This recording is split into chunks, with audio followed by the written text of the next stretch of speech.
안녕하세요. 과학이 빛나는 낮에 과학스러운 산책 시간입니다. 여기는 어딜까요? 여기 화면 보시면 지금 이제 잔디로 언덕이 있는데 느낌이 오시죠? 저 위에 막 그 성물들도 있고 돌로 만들어진 그 조각상 같은 거, 그 정각도 있고 바로 릉입니다. 릉. 왕릉이에요. 여기는 이제 그 왕릉 중에서도 이제 고양시에 서울릉이라고 있어요. 서울릉에 왔습니다. 한번 꼭 와보고 싶었는데 어떻게 이 과학스러운 산책 덕분에 와야지 마음 먹었던 걸 이제 실행에 옮기게 됐네요. 이 서울릉에 대해서 간단히 말씀을 드리자면은 우리 조선시대 사극 중에서 아마 제일 많이 이게 그 주제 소재로 이용이 됐을걸요. 그 임금님의 이제 릉이 여기 있다라고 보시면 됩니다. 어떤 변심, 마음이 좀 자주 변하셨던 분, 그 임금님에 대한 릉인데 생각나십니까? 그 장희빈 유명하잖아요. 되게 사건이 많았죠 이때. 뭐 환국 이런 것도 많았고, 바로 우리 숙종 임금님이십니다. 이 숙종 임금님 릉이 지금 요 앞에 있고요. 인현왕후님의 그 릉이 또 옆에 있고, 그 옆에가 인원왕후인가? 제 이름은 정확히 기억은 안 나는데.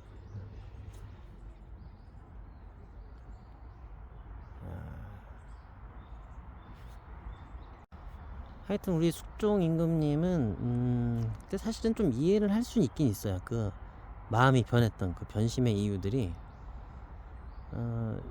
일단 그 첫 번째 왕비님한테서도 후사가 없었고, 또 빨리 돌아가셨고, 따님을 한 번 낳으셨는데 그 공주님도 아마 금방 돌아가셨을 거예요. 그리고 두 번째 인현 왕후님한테서도 후사가 없었고, 그거 어떡합니까 이게. 뭔가 방법을 찾아야 되니까, 이 왕조를 이으려면, 그러다 보니까 이제 결국엔 이제 장희빈이 등장하는 거죠. 장희빈이 이제 궁녀 출신이었는데 참 마음에 드셨나 봐요. 되게 이제 사랑을 하셨나 봐. 그래가지고 그 이제 서로 뭔가 연분이 있는 것 같으니까 숙종 임금님의 어머님이 이제 쫓아냈는데, 훗날에 장희빈이 될 사람을 쫓아냈는데도 불구하고 이제 나중에 어머님이 돌아가시고 난 다음에 다시 불러들이죠. 사실은 그 주변에 이렇게 매력적인 분들도 상당히 많았을 텐데, 온통 그 궁녀들하고 막 다 그럴 건데도 굳이, 장희빈을, 그렇게 쫓겨난 장희빈을 다시 불러들인 걸 보면은 굉장히 사랑을 하셨다라는 걸 알 수가 있죠. 그리고 또 뭐 사실 이제 뭐 그런 일로 인해서 어떤 환국 이런 게 막 발생하죠. 막 신하들 내쫓고 막 난리가 나는데, 그것도 뭐 어떻게 보면 이해가 안 되는 일도 아니긴 하죠. 왜냐면 장희빈이 낳은 소생이 약간 그 뭐라 그럴까, 남인 쪽하고 이제 연관이 있잖아요. 그 당시에 이제 주류가 서인인데, 그렇게 되면 이제 서인이 주류인 상태에서 자기 아들이 왕위를 이으면은 뭔가 이제 좀 기반이 불안정해지니까, 그래서 이제 서인들을 다 내쫓아 버리고 또 환국을 하시는 거죠. 어느 정도 뭐 이해는 됩니다. 또 그렇다고 가만 보면 남인 정권도 또 그대로 두는 것도 아니거든요. 그 후에 갑술 황국이었나 아마 그럴 거예요. 그걸 통해서 또 남인들도 내쫓아 버려요. 이유가 불분명하더라고요. 제가 알아본 바로는. 그래서 자꾸 뭐랄까, 너무 기어오르지 마라, 뭐 이런 의미였을 수도 있고, 하여튼 니네들이 내 말 안 들으면 이렇게 되는 거야. 그리고 또 잘하면 또 다시 불러드릴 수도 있지. 약간 요런 느낌으로 하시지 않았던 건가. 저는 그런 생각도 듭니다. 뭐 제가 뭐 역사에 대해서 잘 아는 건 아니지만은 그냥 제 느낌적 느낌으로는 그렇습니다. 그래서 여기 이제 어이구 저기 숙종 임금님하고 인현 왕후님의 릉이 보이네요. 네. 오늘 이렇게 말씀드리고 갑니다. 안녕히 계세요. 제가 뭐 이렇게 나쁘게 말한 건 없죠. 뭐다 역사적 상황에서는 뭐 지금도 그렇지만 사람들이 살아갈 때 결국에는 최선의 선택을 하는 거긴 해요.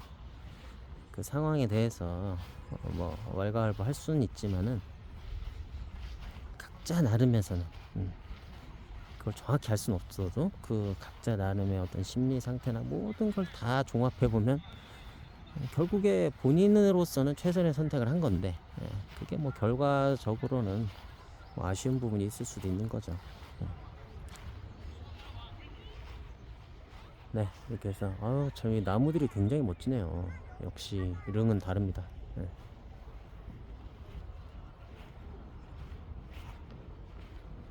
네, 이만 저는 물러가겠습니다. 안녕히 계세요. 자, 그럼 이제 또 다른 쪽으로 가면서 이제는 좀 이제 과학스러운 산책, 숲해설 또 한번 해보러 가겠습니다. 그러면 오늘은 서울은편 식물의 진화, 숲해설 뭐 이런 걸 한번 해볼까요? 식물의 진화가 이제 물속에서부터 쭉 육상까지 올라오는 과정을 이 서울은편으로 한번 만들어 보겠습니다. 나중에 이제 서울은 오시면은 쭉 한번 이 이야기를 들어보시면서 산책을 해보시면은 식물의 진화에 대해서 좀 이해를 하는데 도움이 되지 않을까 싶습니다. 일단 먼저 물이 보이죠. 지금 모든 식물은 이제 물 속에서 시작된 거죠. 그 전에는 이 모든 지금 눈앞에 보이는 이 숲이며 뭐 이런 거 하나도 없었죠. 다 황무지죠. 다 황무지. 사막 황무지였는데 이제 물 속에서 시아노박테리아가 광합성에 성공하면서 이 시아노박테리아로 인해서 이제 어떤 식물의 역사가 하나의 이제 시발점이 돼가지고 시작되는 거죠. 지금 여기 아마 물 속에도 그런 광합성을 하는 세균이나 뭐 조류들이 아마 있을 거예요. 이게 잘 보면 그렇죠. 저기 돌을 보면은 돌이 물 속에 잠겨 있는데 지금 여기 보면 가운데 저 속에 이렇게 초록색으로 뭐가 있잖아요. 정확히는 모르겠지만은 아마 세균이나 광합성하는 조류일 가능성이 꽤 있을 겁니다. 굉장히 많거든요, 사실. 광합성 조류 이런 것들은 땅 속에도 굉장히 많아요. 그 광합성해서 생산해내는 유기물의 양이 어마어마하게 많습니다. 그냥 우리가 이렇게 눈에 보이는 식물들만 뭐 다 광합성하는 것 같지만은 그게 아니라는 거죠. 거의 이 정도의 양으로 상당히 많은 양의 유기물을 만들고 있다. 광합성 조류나 세균들이. 그래서 이 광합성은 사실 되게 대단한 거예요. 제가 오늘 아침에도 좀 공부해봤는데 그게 이제 우리 중학교인가 고등학교에서 그거 배우죠. 중학교였나? 이제 초등학교에서는 광합성이 일어난다. 그리고 간단하게 뭐 광합성 하려면 뭐가 필요하다. 광합성을 못하면은 식물이 어떻게 된다. 뭐 요 정도만 배우지만은 이제 중학교, 고등학교에서는 좀 더 자세하게 배웠는데 거기 참 이게 이게 가능한가? 광합성이 이렇게 복잡한 과정이었나? 저도 오늘 아침 공부하면서 다시 한번 되새기게 됐는데 금방 잊어버리더라고요. 예전에 그거 참 열심히 공부했었는데. 그러면은 오늘은 그 광합성의 그 복잡한 거에 한번 맛만 한번 볼까요? 광합성이 얼마나 복잡한 건가. 지금 우리 눈앞에서 다 광합성이 일어나고 있는 건데 이게 사실은 굉장히 이거를 어떤 엔지니어링이라고 쳐도 굉장히 고차원적인 엔지니어링이에요. 제가 예전에 이걸 비유를 들어서 설명했을 때 양수발전소? 제가 그렇게 설명했던 것 같기도 한데. 그러니까 일단 광합성에 3요소가 있잖아요. 물, 빛, 이산화탄소. 세 가지가 꼭 있어야 되죠. 그러니까 요거부터 정리해가지고 그 양수발전소의 개념만 좀 이제 설명을 드려보고 광합성은 좀 제가 정리를 한번 해보도록 하겠습니다. 자, 그럼 우리 이제 한번 정리해보면 이산화탄소는 재료죠. 이산화탄소를 가지고 이제 조립을 해가지고 뭐 포도당 이런 걸 만드는 거죠. 근데 이제 그걸 만들려면 에너지가 필요하죠. 뭔가를 만들려면. 그래서 이제 빛이 필요한 건데, 그러면 물은 뭐 하는 거냐? 물도 재료인가? 물은 에너지를 발생시키는 재료라고 그래야 되나? 약간 그 중간적인 입장이에요. 빛은 정말 순수한 에너지고, 물은 그 에너지를 전달하는 매개자라고 해야 되나? 어떻게 되는 거냐면, 이 물이 쪼개져요. 물이 쪼개지면 어떻게 되냐면 산소, 수소로 분리되죠. 그 수소도 하나의 에너지원이 되고, 그리고 또 하나 중요한 에너지원이 있는데 바로 전자예요. 그 전자가 어디서 오냐면은 그 수소와 산소가 쪼개질 때 그 공유 결합으로 원래 붙어 있잖아요. 수소랑 산소가 전자를 공유하면서 붙어 있어 가지고 그 전자가 떨어져 나옵니다. 4개인가 아마 떨어져 나올 거예요. 그 떨어져 나오는 과정도 참 어떻게 이렇게 설계할 수가 있지? 그냥 떨어져 나오는 거 아니잖아요. 그거 떨어뜨려야 되는 건데, 붙어 있는 놈들을. 그게 쉬운 게 아니죠. 그 뭔가 기계가 있어야 되는 거예요. 단백질 기계가. 그건 이제 좀 복잡하니까 그건 나중에 이제 말씀드리고, 하여튼 거기서 이제 전자가 떨어져 나오거든요. 그러면 이 전자한테 뭘 해주냐면은 빛을 쏴주는 거예요. 햇빛을 모아갖고. 그러면은 이 전자가 빛을 받으면 어떻게 되냐면, 전자는 빛을 받으면 에너지를 얻게 되거든요.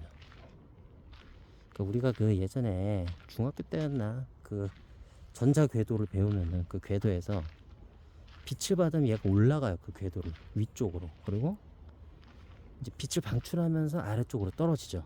그거 기억나시나요? 그래서 그 궤도를 옮겨 다닐 때마다 빛을 방출하거나 흡수하거나 이렇게 됩니다. 그런 식이죠. 여기서 빛을 받으면 전자가 에너지를 갖게 됩니다. 그래서 좀 불안정한 상태가 되는 거죠.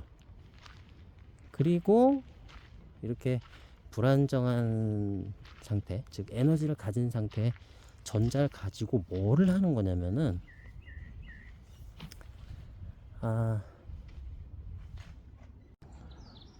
수소를 펌핑을 해요. 그 아까 물에서 분리돼서 나온 수소 있죠. 산소는 날아가는 거고 수소가 남는 건데, 수소가 사실은 중요한 거죠. 수소 때문에 물을 분해한 거죠, 사실은. 거기 전자도 이제 물론 필요하지만은. 그럼 수소를 펌핑을 한다라는 의미가 뭐냐면, 우리 양수발전소라고 있잖아요. 물을 밑에서부터 쫙 펌핑해가지고 저 위로 올린 다음에 그 물이 다시 떨어져 내리는 힘으로 이 터빈을 돌려갖고 전기를 만들어내는 약간 이제 그런 역할이라고 볼 수 있는 거죠. 그 전자의 힘으로 펌프를 돌려갖고 이 수소를 갖다가 위로 쫙 올려주는 거죠. 그러니까 어떻게 보면 이제 거기서 이제 정확히 말하면 이제 세포막 안으로 수소를 계속 이제 끌어들이는 거예요. 그러면 이제 차이가 나겠죠. 안쪽에는 수소가 많아지고 바깥쪽에는 수소가 적어집니다. 바로 이런 차이가 에너지를 만들어내는 원동력이라고 제가 예전에도 말씀드렸었는데, 이런 차이를 만들어내려면 어떻게 되냐면 수소가 바깥으로 나가려고 하겠죠. 막 바깥으로. 그러면은 바로 그 나가는 힘으로 돌려갖고 또 기계를 돌려서 이제 에너지 물질을 만들어내는 거죠. 뭐 ATP 뭐 이런 것들을 맞나? 정확한 단어가? 그럴 거야 아마. 그런 식으로 해가지고 이 광합성이 돌아가는 거예요.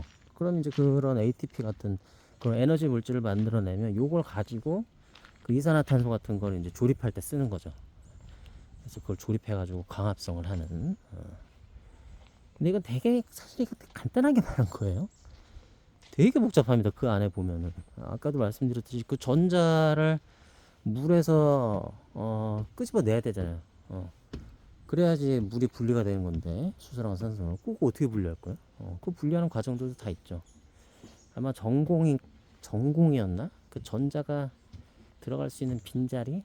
이제 아주 복잡해지죠. 이렇게 되면은. 또 이제 뭐 자세하게 들어가면은 뭐 약간 양자역학적인 뭐 그런 부분도 나와요. 그럼 이제 전자가 사실 한 번에 쭉 내려가면서 그 높은 에너지 상태에서 낮은 에너지 상태로 쭉 떨어지면서 한 번에 되는 게 아니거든요. 그 전자 전달계라고 그래가지고 여기 계단이 되게 많구나. 또 오랜만에 이렇게 또 등산을 해보니까 쉽진 않은데 그 새소리가 되게 좋네요.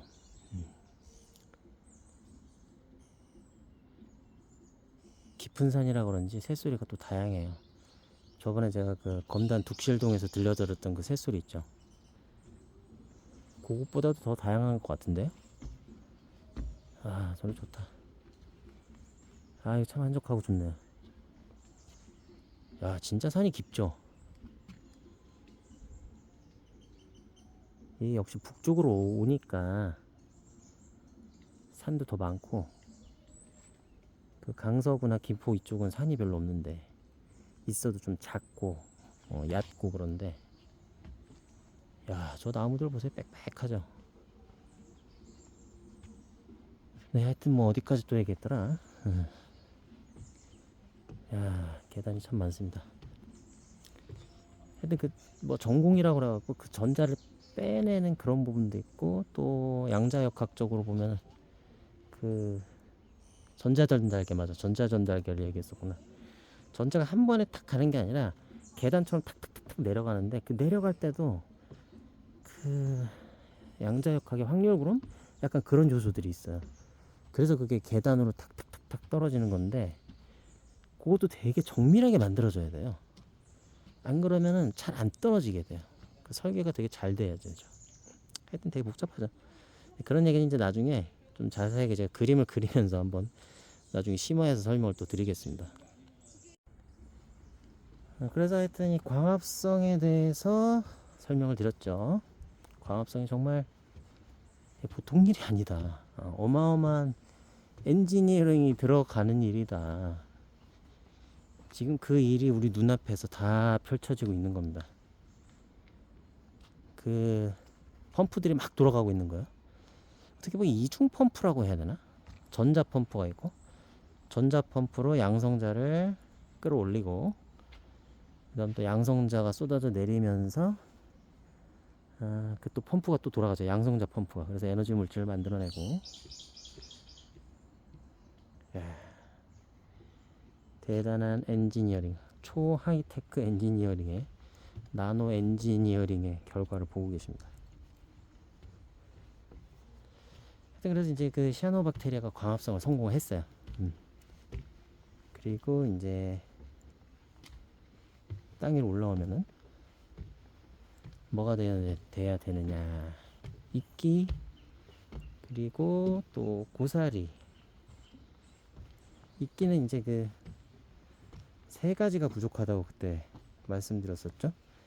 뿌리가 헛뿌리고, 그 다음 그 파이프가 없고, 파이프가 없어서 높이 생장을 못하고, 그리고 뭐 큐티클이나 이런 어떤 수분을 저장하는 그런 그 막 이런 게 좀 부족해가지고 수분 저장도 잘 안 되고. 근데 이제 이런 거를 극복한 이제 식물들로 우리가 주변에서 흔히 볼 수 있는 게 고사리나 또 석송류의 쇠떼기, 이런 애들이 이제 그런 것들이 이제 극복한 애들이죠. 고사리가 좀 눈에 보이면 좋겠는데, 산이 깊어서 이제 보일 것 같기도 한데. 올라왔습니다. 계단 다 올라왔어요. 자, 여기도 또 숲이 가득하네요. 고사리랑 쇠떼기 어디 있을 법한데 또 잘 안 보이네. 소나무가 많아서 그러나? 소나무가 타감작용이라고 그래갖고 타감작용. 그 주변에 이렇게 식물들을 곁을 안 주거든요. 다 좀 죽이기 때문에. 그래서 안 보이는 건가?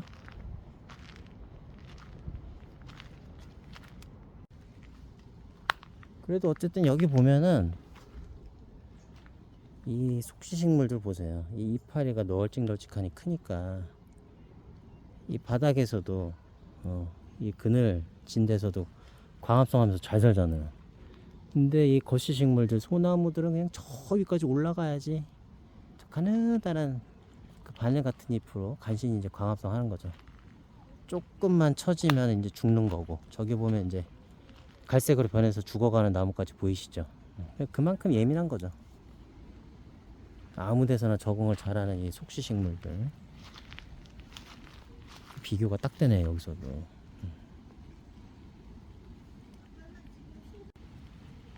아 근데 지금 갑자기 비가 와가지고 비를 피해서 여기 지금 나무 밑에 제가 숨어 있는데 아, 왜 이렇게 비가 안 온다 그랬는데 아 여기가 참 이 날씨도 좀 변덕스러운 것 같아요. 아 진짜 여기 숨어 있다가 근데 또 좋은 걸 발견했습니다. 뭐냐면은 제가 예전에 그 KN1이라고 그래가지고 그게 돌연변이가 생겨가지고 생장이 계속해서 되는 그 있죠. 그 사이토키닌 그것도 비슷한 효과고. 그래서 얘네들 때문에 생장이 멈추지 않고 계속해서 되면은 그 이파리나 이런 데가 막 올록볼록해진다고 그랬었잖아요. 거기서도 이제 그 하나의 뭐 그걸 약간 켈로그라고 그러던가 그 부분에서 계속해서 이제 세포 분열이 일어나면서 제가 그거를 또 발견했습니다. 이거 보기 쉽지 않은 건데 한번 보여드리겠습니다. 여기 보면은 이파리가 이렇게 오돌도돌하게 올라왔죠. 야 신기하죠. 이게 진짜 그 KN1 단백질 돌연변이 때문에 그런 건지 사이토키닌 때문에 그런 건지 진짜 신기하네. 어떻게 이렇지? 근데 요 주변에 식물들이 이런 식물들이 되게 많아요. 이게 무슨 뭐 곰팡이 때문에 그러나? 제가 정확한 원인은 모르겠지만은 그렇죠. 여기 다 거의 다 그렇죠. 신기하죠 이거. 여기 위에도 그래요. 얘도 그래요. 여기 더 많네. 다 울퉁불퉁하죠. 야, 비 피한다고 여기 살짝 들어왔는데 비가 안 내렸으면 여기 올 일이 없었죠. 그냥 저 길 따라서 내려가면 되는 거였는데 또 비 피하다 보니까 이런 또 신기한 광경을 보게 됩니다. 아, 참 이런 것도 참 뜻밖의 선물이죠. 우연의 선물. 그리고 마침 이제 이 이야기 하다 보니까 또 비가 그쳤네요. 야, 비가 내렸다 그쳤다 이걸 몇 번을 하는지 모르겠어요. 야, 사람을 좀 이렇게 들었다 놨다 하는 것 같아요 지금. 산책을 할 만하다 싶으면 또 비가 오고. 네, 하여튼 뭐 어떻게 될지 모르겠습니다. 이 과학스러운 산책이. 자, 원래는 이제 쇠뜨기랑 고사리를 한번 찾아보려고 그랬는데 이상하게도 또 이 고사리가 분명히 있을 만한데 이런 데는 근데 또 없고 쇠뜨기도 참 제가 김포에서는 너무 쇠뜨기가 많아가지고 이게 거의 잔디 수준이다 그런 생각을 했었는데 여기는 또 쇠뜨기를 찾아볼래도 참 눈시고 찾아볼 수가 없네요. 저번에 그때 은행나무 있죠. 그때 그것처럼 공원 가서 그 큰 공원에 은행나무 한 그루가 없어갖고 은행나무 준비해 왔었는데 참 이 앞날을 알 수가 없는 세상이고 시공간이에요. 이 시공간은 이제 저번에도 말씀드렸던 것처럼 뭐가 이렇게 정해져 있는 거죠. 미래까지 하나의 필름 안에 다 들어가 있는 건데 근데 그 필름에 참 알 수 없는 계속해서 뭔가 마음대로 되지 않고 계속해서 방향이 바뀌는 그런 방식의 스토리가 일부러라도 그렇게 들어있는 거 아닌가 그런 생각도 들고요. 제가 얼마 전에도 카페에서 잠깐 뭐 이렇게 그때 방화동이었나? 방화동에서 잠깐 그 커피 마신다고 들어가서 잠깐 쉬었었는데 옆에서 어떤 그 남자분 두 분이 그런 얘기를 하더라고요. 야, 인생은 뭐 원래 알 수 없는 거 아니냐, 마음대로 안 되는 게 인생이야, 막 이제 그러시더라고. 근데 되게 좀 그 나이가 젊은 분들이었던 것 같아요. 제가 보기엔 한 갓 대학생, 대학교 한 1, 2학년 뭐 이 정도 돼 보이던데 벌써 또 그걸 다 깨달으셔가지고 하긴 그렇죠. 그 수능 같은 거 보면은 그게 자기 마음대로 안 되잖아요. 물론 이제 자기 마음대로 딱 돼갖고 자기가 원하는 성적이 탁 나오는 분들도 계시긴 하겠지만은 보통은 그렇죠. 자기 원하는 만큼 안 나오고 자기 또 준비한 만큼 안 나오고 하여튼 진짜 없네요. 그러면은 그 고사리랑 그 쇠뜨기 같은 경우에 제일 큰 차이점이 이제 물관, 채관, 그 파이프를 만들어낸 거죠. 그래서 높이 성장을 할 수가 있었습니다. 바닥에 딱 달라붙지 않고. 야, 진짜 없다. 이 정도면 있을만도 한데 그 희한하네요. 이 정도 그늘진 데는 있기 마련인데 일부러 베버린 것도 아니고. 속세 이런 애들은 보통 이렇게 높은 산에서는 안 사나요? 하여튼 그래서 건너뛰겠습니다 이제. 맞다. 속세랑 고사리의 이제 중요한 어떤 거시식물하고의 차이점, 이거 한번 더 얘기를 해보죠. 속시랑 이제 거시식물이랑 중요한 차이가 그 씨앗을 안 만드는 거죠. 고사리랑 이런 새띠기 같은 애들은 포자로 번식하죠. 포자는 거의 눈에 안 보이죠. 아주 미세한 가루 같은 건데 또는 이제 무성 번식도 하죠. 뭐 이제 가지 같은 거 이렇게 그런 걸 뿌리줄기라고 그러던가 그런 것들이 이제 땅 속으로 쭉 파고 들어가거나 이제 하면서 거기서 계속해서 이제 유전자는 똑같지만은 하여튼 그런 식으로 계속해서 개체수를 늘리는 거죠. 그런 것도 하고 그리고 그렇게 무성 번식을 하는 세대가 있고 또 뭐 유성 번식을 하는 세대가 있고 유성 번식하면 포자가 나오고 이런 식으로 이제 번식을 합니다. 포자 같은 경우에는 이제 눈에 안 보이니까 예전에 이제 과학자들은 그거 되게 이상하다. 얘는 어떻게 번식하는 거지? 그 씨앗이 분명히 있을 텐데 걔가 씨앗이 있을 거라고 생각한 거예요. 그래서 막 그 씨앗을 찾는다고 그 고사리 밑에다가 뭐 이렇게 천 같은 걸 8겹을 받쳐놨다던가. 그래서 너무 작지만은 어쨌든 그 씨앗이 그 천을 밑에다 이렇게 필터처럼 깔면은 어디선간 걸릴 거다. 이제 이런 식으로 해가지고 뭐 그랬다고도 하고 뭐 제가 정확히 기억은 안 나는데. 하여튼 그렇게 눈에 이상한 현상들을 설명하려고 노력하는 과정에서 또 과학이 발전하는 거긴 하죠. 네, 그렇습니다. 그래서 이제 또 거시식물로 넘어가 볼까요? 자, 그럼 또 여기 우리 거시식물의 대표 주자 소나무입니다. 울창한 또 소나무 숲이 펼쳐지고 있네요.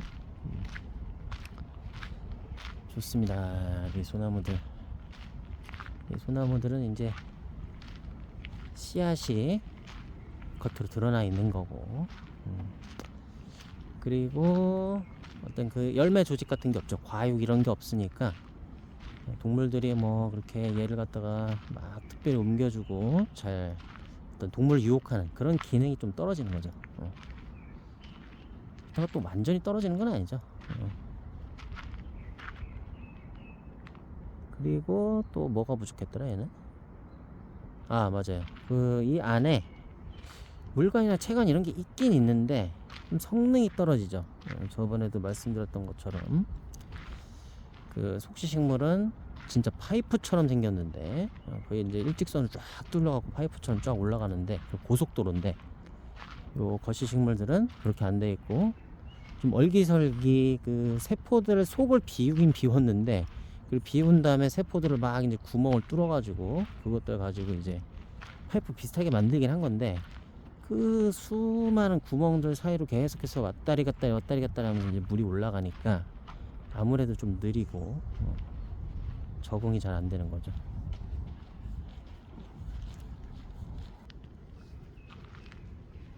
그래서 이렇게 속시식물들은 널쩍한 잎을 가지고 여기에 이제 물을 다 공급해서 이 잎에서 지금 광합성이 다 일어나는 거 아니에요. 야, 이 널쩍한 잎에서 지금 계속해서 그 회로를 돌리면서 물을 분해하고 있을 겁니다. 지금 이 상황에서도.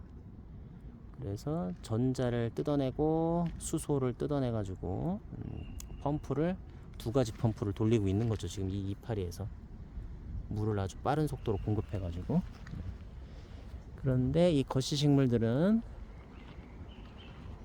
그렇게 물을 빨리 공급 못하니까 이파리도 넓게 가지기가 쉽지가 않고 그래서 저렇게 이파리도 얇고 바늘 같고 저 위에 가서 햇빛을 많이 받아야 이제 살 수가 있는 거죠.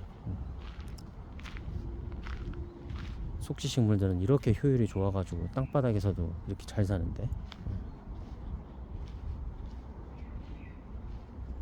자 이렇게 해서 이제